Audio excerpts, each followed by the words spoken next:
Especially you, Marco. Yeah. Okay, like take a hat. Okay. Yeah, good to know. I will do that. I will take my sun cream with me. I'm joking. So, always have them in my backpack. So. Yeah, at least I need sunscreen, you know. Yeah, You need especially hat. on your head. Yeah, exactly, man. Fuck yeah, it's gonna worse sun. Yeah.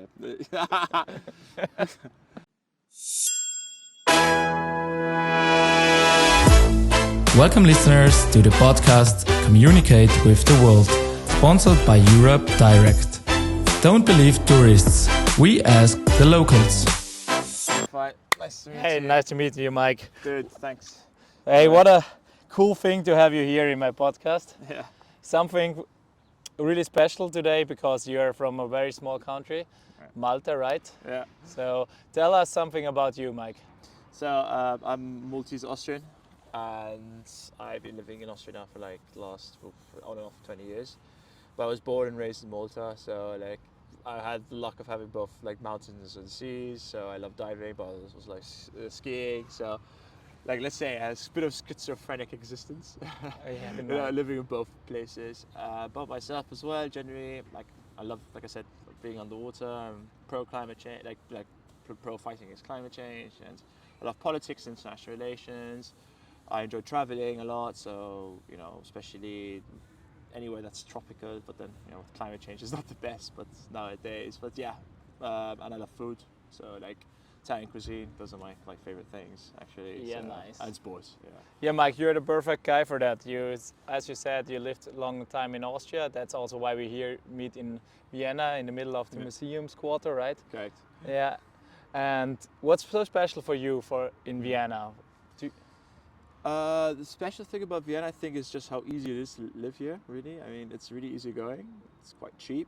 The lifestyle. I mean, I lived in London. I used to live in Brussels, and I can really say, I mean, to have the lifestyle I have here in London, I would need, let's say, at least twice as much money. Yeah, for sure. Yeah, pretty sure. Yeah. But where are you from exactly? Tell us where you're born and raised. So I was born in Pietra, which is like a town next to the main city. It's capital city, which is Valletta, in like 1989. So I'm an 80s baby, and barely. And I lived in Halbalzan, which is like in the center of Malta. Okay. And it's closest to the old capital city of Malta, which is Mdina, which is literally just the middle town, like Medina, which used to be called back in the day. And yeah, kind of suburban living, you know. I used to go to a Catholic private school until I was like 12, 13, and then I moved to Austria. And you know, pretty standard living. My father's Maltese, my mother's Austrian, you know, and we were living in a house, like a semi-detached villa in Balzan. So like you have like at that time when I was a kid, like very small supermarkets, like the roads were a bit bumpy and everything. It was very Mediterranean, you know, like there weren't that many traffic lights. And that's different nowadays? Yeah, it's totally different. Okay. Now the roads are smooth and you know. So if we travel nowadays there, so what we can do in Malta? Well, Malta is actually quite famous. It's quite small, but it's famous because many languages courses are there. Many travelers go there to improve their English, so it's an advantage that you can learn English there. Yeah. But you also speak Maltese, right? Yeah, there's Maltese, which is like a Semitic language. Yeah. So it's kind of a mixture of Arabic and Italian and a bit of French, and now a bit more English as time, you know, after, because we're an English colony, so we kind of onboarded quite a lot of English words. And yeah, my father's generation also speak Italian as well, so we have really closeness to Italy, excuse me. And yeah, but English and Maltese are the two main languages over there. So like you said, you know, English is a huge. Everyone speaks English mostly. Like I would say 80% of the country speak English in Malta, more or less, and the rest just speak Maltese. So like everything is Maltese, like laws, and also most schools are all in Maltese. All Maltese, yeah. And I mean, the closest resemblance to other Arabic languages would be like in Tunisia, maybe up to Egypt. Oh, that's interesting. Yeah, so like a Tunisian would more or less understand, you know, it's like this kind of Maghrabi Arabic, but it's not like Hoch Arabic, you know, High Arabic, you know, that you have now like more in Saudi Arabia or like, you know, like in Lebanon, etc., or in Jordan. So we wouldn't understand someone who was speaking to us from Jordan, but someone from Tunisia would pretty much understand. You understand that, really? Yeah. Cool, interesting. No, but let's get back. We will stick with Maltese in the end when you tell us some words about Maltese. Sorry. Sure. But at first, let's speak about travel chances. If you go to Malta, what do we have to see there? Are there any hidden places which you can let our listeners know? Oh yeah, I mean, for example, Malta is a huge party island, as you may know. So like, Malta, it's all about word of mouth. So you really need to go out there and speak to the Maltese. Maltese is super open to tourists. I mean, we have a huge, really every person you meet there we always take a chance to show, how the country looks like, because we're really keen on representing ourselves positively. Proud Maltese. Yeah, very proud. And for example, my idea, for me, what's really, really, really nice, for example, is this nice bar in Slema, which is called Exiles, and it's literally just pretty much like a shack, more or less. Like everything's out of wood, food's really good, it's all fresh, and you can also go kind of snorkeling or around the Riviera. And the nice thing, it has a bit the city's right there, and then you have the main road, and then it's literally the beach. So it's kind of, you have a certain, you can go shopping one day, or have proper brunch like we'd have in Vienna, somewhere in the 7th district, and you can walk down and go snorkeling in the next minute. You know what I mean? And so Exiles is going to be. Exiles always live music. It's a good place. It depends, for partying for sure, you need to go to Parcheville, which has died down a little. Now Valletta's the big thing, Valletta's the capital city over there. Now it's loads of new bars and lots of jazz music, and also lots of actually techno. Malta's a big techno place as well. So we used to have what was it called? There was a techno festival, where you had Raiuno, I think it was one of the big festivals over there.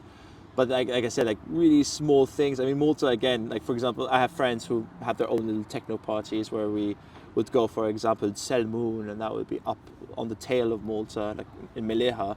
And there's an old, British Air Force base, which back in the day, actually a defensive position. It was used in World War II, and we would set up speakers and have a full moon party and stuff like that. So that'd be really, really cool. And for swimming, for sure, if you like diving in Malta, we have shitloads of wrecks, and everywhere littered. So from World War II, so we have destroyers from Brits and Italian destroyers.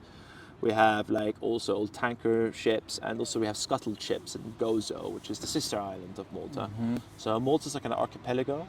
So you have Malta, which is the main island, and then you have Gozo, which is the sister island, we call it. And then you have Comino, which is nestled between Malta and Gozo. And those are the 3 main islands of Malta.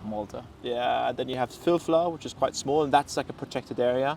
So if you really want to go diving, and you want to see sea life, then Filfla is the place to go. But there, it's protected, so you need to meet divers or groups of scientists who could potentially get you out there, and you can go snorkeling or diving, because there you can even see sometimes huge rays and sharks sometimes, or dolphins, and that's quite nice.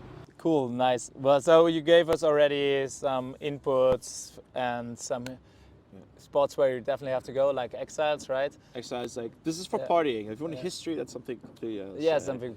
Yeah, for sure. Is there a hidden spot which people doesn't find directly in Google and you can definitely recommend? You have you have Majjistral Park, which is essentially which is not really even known by the Maltese that much. And there you have access to really nice bays next to off Mosta and stuff, and Mjar. It's on the west side of the country, and that's essentially a protected area, and you can go there and you can really access small little roads. So for example, you drive over there to Majjistral, you just put in the map. When you park there, you have to walk all the way down, and there you really see old Malta, with all the old rubble walls and everything, and it's really pristine. And then you have loads of little small bays where you can sit down and just enjoy, be by yourself, and it's only Maltese people go there. So Majjistral Park is definitely a big plus, and it's clean. So we have rangers operating there who are very diligent and very pro-environmental. So that's super nice. And there you can, for partying, like I said, it's for me we had full moon parties, which are really, really good. So you have to go on Facebook and look up a couple of guys on top of my head. It's a collective from like DJ collective is led by a couple of guys called Benji Boych and Jason Fabri and stuff like those. And those guys really know they're like make their own parties. They organize more or less a week in advance. Well, we already spoke about price levels in the beginning. You compared Vienna with London, but what about Malta? How is the price there? Well, Malta's pretty much Vienna prices, I have to say. It's gotten much more expensive in the coming years, so expect to pay Vienna prices when you go down there. That's around, well, let's compare it with a half liter of beer, for example. Yeah, around in a good restaurant. I mean, beer in Malta's actually quite cheap because we have Chisk, which is like our own. We have like our own brand, and the name comes from opening the can, Chisk. Yeah, Chisk. so it's C-I-S-K. It's a good beer. It's great for summer. It's for when it's cold, and yeah, that can go. Well, every beer is good when it's cold. Yeah, yeah, true. But there's some beers that taste better when they're really cold. And some others. Okay. So let's say, I mean, Austria. It's pretty much like on par with Austria. So I would say that would go for like. At a restaurant, you'd be paying €4 for a pint. Yeah, same here. Yeah, and but if you go to this, if you got the loads of the kiosks, around the place where you can just chill like next to the beach, where they go for like €2 or like €1 even. So it really depends where you shop. Yeah. But like at the supermarket, same price. But also the price level. Do you also feel the inflation so much as the rest of Europe at the moment? Of course, because we're an import nation, so fuel costs, everything is offset to the consumer. Yeah. Disadvantage if you're so small. Even if you have a lot of advantages if you're a small country, but obviously you need to import a lot. Okay. Thanks, man, for the input and for the party spot Exiles. So people should definitely go there. But is there any hidden spot which comes to your mind which people can't find on Google? Oh, totally. One of my favorite spots is in Comino. So if you want to get there, it's a subtropical beach. It's the only subtropical beach in Malta. And it's literally, you see, a subtropical beach is different from a tropical beach because it's pretty much like a tropical beach, like where you have the sand essentially flowing up to the beach and you have palm trees, but in a subtropical beach you have like Mediterranean pines instead. So you have like essentially a beach full of Mediterranean pine trees separating the beach from the sand dunes, and it's extremely beautiful. It's quite small and Maltese do go to it, but if you go there early and you essentially take a ferry to the Blue Lagoon, you get off it, and you walk for like a kilometer along the coast up north, you should land more or less to the subtropical beach, which is protected, so make sure you don't leave any trash. There, guys. And it's a beautiful anyway, sight. You shouldn't do that. Precisely, and it's pristine waters, so like it's very nice, especially in summer. Okay. Take sunscreen. Yeah, especially for us Central Europeans, right? Especially you, Marco. Yeah, okay, like take a hat. Okay. Yeah, good to know. I will do that. I will take my sangria with me. So I already forgot, what was the name of the hidden spot again? The beach, the tropical beach. What was the name? It's called. I'm not 100% sure, but it's next to Santa Maria Chapel. I think it's Santa Maria Beach. Okay. So like I think it's like Ramla in Maria or something like that. So the hidden spot name, Santa Maria Chapel, at least you will find then the beach next to it, right? Exactly, just to keep walking. Yeah. And there's the old desolate hotel, which you pass, and now it's being redone. But if you keep walking all along, you'll find it. It's pretty. You can't miss it. You'll notice when you're there. Like that's like a protected area. Yeah, for sure. As you described it, you will notice it for sure. Yeah, exactly. So you can't miss it. Curious. Yeah, nice. Thanks for that. Thanks for this hidden spot. You're welcome. Well, Mike, we spoke about price level. We spoke about travel spots. Let's move to business. You already mentioned in the beginning the European Union brought a big growth in your country, and there is a lot of business now. Is it also international business? Are there international people working there? Oh yeah, Malta has a very vertical has a great vertical system when it comes to like corporate tax in Malta. So technically, you're only paying 5% corporate tax in Malta, although officially it's 30%, because there's a How come? Well, you get essentially a tax rebate in your first year when you open up. So for gambling companies, it's a huge, potential added value to open up companies in Malta and operate from there because of our lax tax laws. And other online companies, I mean, for a time there was the blockchain island approach, which was under the reign of the Prime Minister Joseph Muscat, which failed because the legislation wasn't there. But Malta generally is a very business-friendly area. I mean, within a couple of months you can open up a business pretty easy. We also borrow a lot from common British law, so it might be wrong, but you more or less can open a company for less than €1, more or less, as a shareholder price. So you can have a company and have it registered. You nearly have to pay no taxes. You pretty much don't have to pay for no taxes in your first Amazing. year. Unfortunately, over the last years, Malta has become very overdeveloped because of that. There is also currently a golden passport scheme, which I personally totally disagree with, because we're selling passports to people outside of the European Union, no problem, but anyone can buy a passport. There's no registrar, and therefore it has a huge effect on the economy, because one of the prerequisites is that in order to gain a golden passport, which now there's actually an EU Commission case against Malta because of this scheme. Because of that, yeah, I heard about that, yeah. You've had a massive, this is my opinion, it has had a certain boom, a development boom, because to get a passport you need to invest around €500,000 to €1 million within the country, and that means people are just buying, extremely rich billionaires buy some property in Malta, which is, let's be honest, no one would personally live there just to get their passport. And it's, there's when it comes to corporate governance, it's not that great. And also you had the political situation in Malta, in my opinion, is desperate and bad.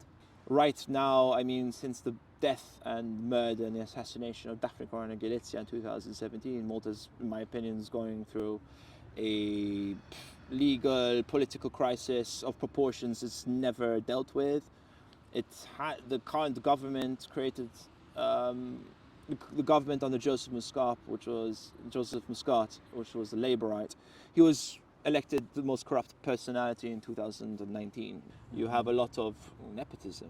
People get positions in government because they support they know the person directly or indirectly. I won't mention names, but it's unspoken truth. Malta is a very small country, and unfortunately, you have this happening. But in Malta, it is quite extreme, and I have felt it personally, like in my own life, also trying to get work in Malta in certain positions, that you have a lot of corruption and you have a lot of nepotism.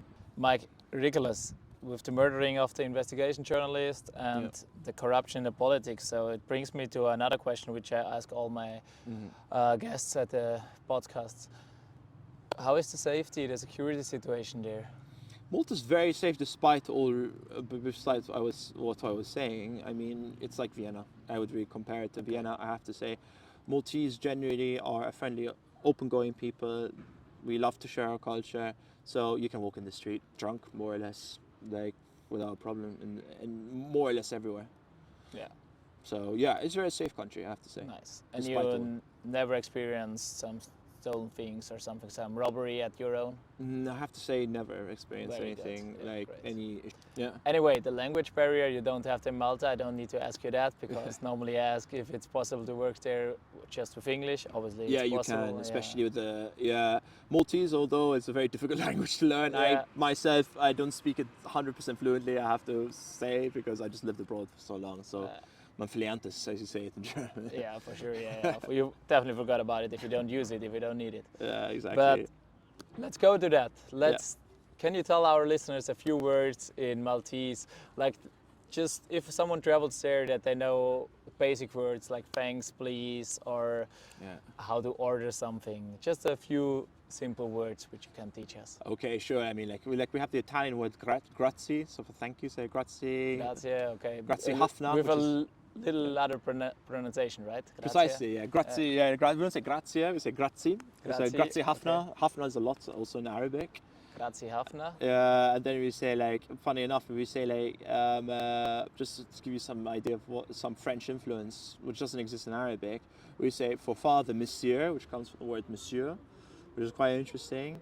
And then, for example, like I said, I don't speak Maltese. You say "Yitkellimx bil-Malti." Kellimx bil-Malti? Yitkellimx bil-Malti. I don't speak Maltese. Yitkellim bil-Inglis. Okay, say it again. So Vienna is I, but you like when you pronounce it, it's a Yetkellem bil Malti or Yetkellem bil Yetkellem Inglis. bil Malti.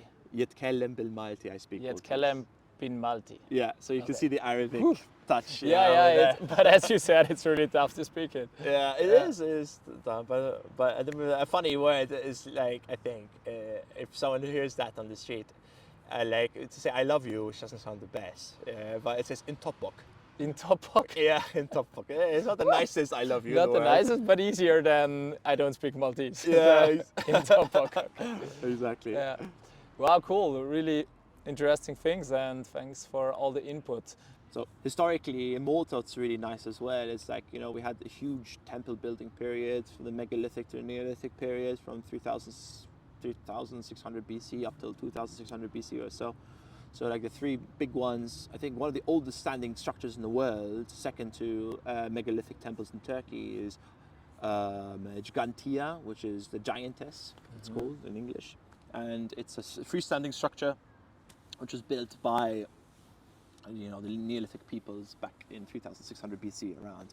And you also have the Hypogeum, which is also kind of like a mausoleum, which is like in 3600, also around the same time, which is like the center of Malta. And then you also like have Hajar-im, so literally megalithic temples littered across the Maltese islands. You have to understand that the other Neolithic and megalithic temples are in Turkey, and the other one is Stonehenge in Great Britain, and the rest are in Malta. So in that time, Malta was a hotspot for this type of area. So there's a great fun fact about Valletta, right? Yeah. Because it's not just Malta is not just Malta is small, also Valletta is really small. Yeah, that is true. Malta, Valletta is one of the only fully Baroque cities that was built in the grid system, like in New York. You know, we have avenues and like boulevards. And it was the first city built in that way because it was the easiest to defend, apparently. And it's also, like I said, one of the smallest capital cities in the world, like with around 5,000 residents. So small, yeah, it's tiny, right? Tiny, but cool. It's really, and it's all Baroque. Special. It's all Baroque and beautiful. And yeah, I mean, even despite the bombing, like Malta was also, like Valletta was one of the most bombed cities in the world, like during World War II, up to like maybe Dresden. But 1942, Malta was the most bombed place, and Valletta was pretty badly bombed during World War II by the Italians and the Germans. But they repaired it quite nicely, so you still have a lot of the architecture still there because Maltese buildings were built quite tough. So happy to hear that. Yeah, cool. So also a lot of historical things to see there. definitely, Malta is a hodgepodge of party, sea, and history. It's Great, really Mike. nice. Hey Mike, thanks for everything. So it was a really interesting talk and a lot of inputs. And one last question, do you have something to add to the podcast? Did I miss something to ask? Yeah, Maltese food, it's great. Malta, just definitely you have to go eat fish in Malta, eat Maltese food. There are lots of different restaurants. One of the most, I throw it out there, we love, for example, if you go to Mosta, you have loads of like rabbit restaurants. We eat a lot of rabbit and fennec. You eat a lot of rabbit? Yeah, we eat wild rabbit, Okay. so with chips and stuff. It's very rustical. Yeah, we eat them here in Austria too, but it's not so common, yeah? Yeah, exactly. That's hilarious. But it's good meat, good meat. Yeah, it's okay. I mean, like I like it myself as a Maltese, but I understand. I mean, you get like the full rabbit more or less in a stew, and then you eat that with like chips and stuff, and that's very like kind of almost a hodgepodge of the Maltese culture and also Britishness. But then we have a very strong Italian cuisine. So we have also ftira, which and you have ftar, which is like a type of bread more or less, which is Maltese bread, and it's sourdough bread. It's also kosher, and it's very thick and fat, and it tastes delicious, man. And then you have ftar, which is like the Gozo version, which is flat, and then you use that as a pizza base, and it's really, really good. So like lots of mozzarella, ricotta. We have our own cheese, which is beignet, which is like pepper cheese and fresh cheese. And with lots of dried tomatoes. The vegetables in Malta are really good. So you get really fat tomatoes, rucola is really nice, all homegrown. Really good. I'm so happy that we get to this point now. That's a great end, and you showed it with emotion, and you really got into a flow. So thanks for the last suggestion and for the interview. Amazing, dude. Awesome, it was awesome. Thanks for having me. A lot. Thank you. Always a welcome again. If you make any other seasons, you're always welcome for continuing. I can do Austria next year. Next year. Cheers. Don't believe tourists. we asked the locals.